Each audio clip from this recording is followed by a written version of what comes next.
بیماری ہے۔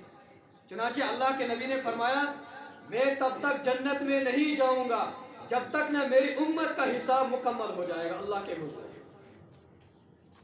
یا کہ اللہ کے نبی کی حدیث ہے کہ میں تب تک جنت میں نہیں جاؤں گا جب تک نہ میری امت کا حساب کتاب مکمل ہو جائے گا قیامت کے دن، اور میں تب تک جنت میں نہیں جاؤں گا جب تک نہ میری امت کا ادنا آدمی بھی جس نے لا الہ الا اللہ محمد رسول اللہ صلی اللہ علیہ وسلم پڑھا ہوگا، جب تک نہ وہ ادنا ایمان والا جنت میں جائے گا تب تک میں بھی جنت میں نہیں جاؤں گا۔ کیا محبت تھی اللہ کے نبی کو اپنی امت کے ساتھ، لیکن ہماری محبت اللہ کے نبی کے ساتھ کیا ہے؟ وہ تو زیرو ہے، وہ تو صفر ہے، کچھ بھی نہیں ہے۔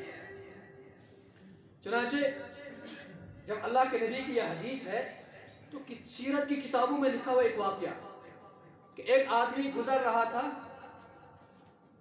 تو اس کے ہاتھ میں پیسوں کی تھیلی تھی، اشرفیوں کی تھیلی تھی۔ جب وہ گزر رہا تھا سامنے سے ایک چور آیا، ایک آدمی آیا، اس نے وہ پیسے کی تھیلی جو ہے وہ چھین کر بھاگ گیا، چوری کر لی اس نے۔ اب جب چوری کر لی تو ظاہر سی بات ہے اللہ تبارک و تعالیٰ بعض گناہوں کی سزا دنیا ہی کے اندر دیتا ہے اور بعض گناہوں کی سزا آخرت کے اندر دیتا ہے۔ جب اس نے چوری کر لی تھوڑی دور جا کر چلا گیا تو اس کی بینائی ختم ہو گئی، اس چور کی نظر ختم ہو گئی، آنکھیں بند ہو گئی۔ اب پریشان ہو گیا، اب شور اٹھایا، رونے لگا اور لوگوں کو کہنے لگا اے لوگوں میں نے فلاں آدمی کی چوری کی ہے، میری بینائی ختم ہو گئی ہے، مجھے اس آدمی کے پاس لے جاؤ، میں معافی مانگوں گا، میں اسے معافی مانگوں گا، مجھ سے غلطی ہو گئی ہے تاکہ میری بینائی واپس آ جائے۔ لوگ اس کے پاس چلے گئے اور وہ جو آدمی جس کی چوری کی تھی وہ چلا گیا وہاں سے۔ اب قریب میں ایک حجام نائی کی دکان تھی وہاں پر، تو اس سے پوچھا کہ یہاں سے ایک آدمی چلتا تھا، میں نے اس کی چوری کی ہے، میں اسے معافی مانگنا چاہتا ہوں، مجھے اس کا پتہ بتا دو۔ اس حجام نے کہا وہ آدمی نماز پڑھنے کے لیے آتا ہے، اب جب دوسرا ٹائم نماز پڑھنے کے لیے آ جائے گا تو ہم اسے ملائیں گے۔ اب جب دوسرا ٹائم آیا اور اس نے کہا وہ جو چور تھا اس کے قدموں میں گر گیا، اور اس آدمی نے کہا تم کیوں میرے قدم میں گر رہے ہو، تم کیوں میرے سامنے جھک رہے ہو؟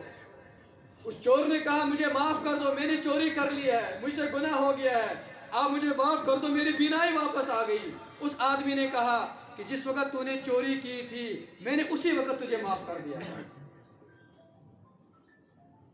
جس وقت تو نے چوری کی تھی میں نے اسی وقت معاف کیا تھا۔ چور نے کہا کیوں معاف کیا تھا؟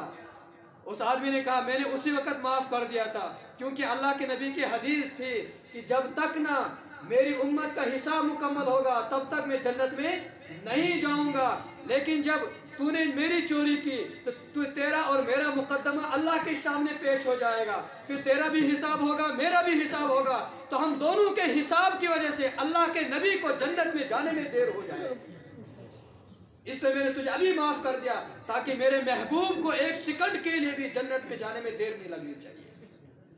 یہ تھا عشق رسول۔ آج اگر کوئی کسی کی چوری کرنا تو گناہ ہے، یہ تو گناہ کبیرہ ہے، لیکن اگر آج کوئی کسی کی چوری کر لے گا تو کیا اس کو معاف کرے گا؟ اس وقت وہ یہ سوچے گا کہ اگر میں معاف کروں گا تو اللہ کے نبی کا حساب آسان ہو جائے گا اور وہ جنت کے اندر جلدی سے چلے جائیں گے۔ آج کوئی سوچ سکتا ہے ایسا؟ نہیں سوچ سکتا ایسا۔ ایک واقعہ اور عرض کر کے آخری بات مکمل کر کے بات کو ختم کرتا ہوں۔ یہی ہندوستان کا واقعہ ہے، کتابوں میں لکھا ہوا ہے۔ جامع مسجد دلی کے اندر وہاں پر جو سائل بیٹھے ہوتے ہیں پیسے مانگتے ہیں تو پوری دنیا آتی ہے اس جگہ کو دیکھنے کے لیے۔ وہاں پر ایک انگریز آیا اور جب انگریز اس سائل کے سامنے سے فقیر کے سامنے سے گزرا تو فقیر نے اس کو سلوٹ کیا تاکہ مجھے کچھ دے دے گا، میری مدد کرے گا۔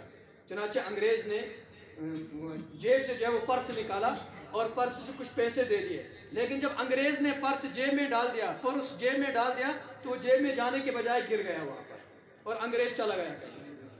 اب یہ فقیر جو ہے اس نے وہ پرس اٹھایا وہاں سے اور اس کو جیب میں رکھ دیا، اس کے اندر پیسے تھے، کاغذات تھے، کسی کو بھی نہیں چھیڑا، وہی محفوظ رکھا اس فقیر نے، امانت میں خیانت نہیں کی اس نے۔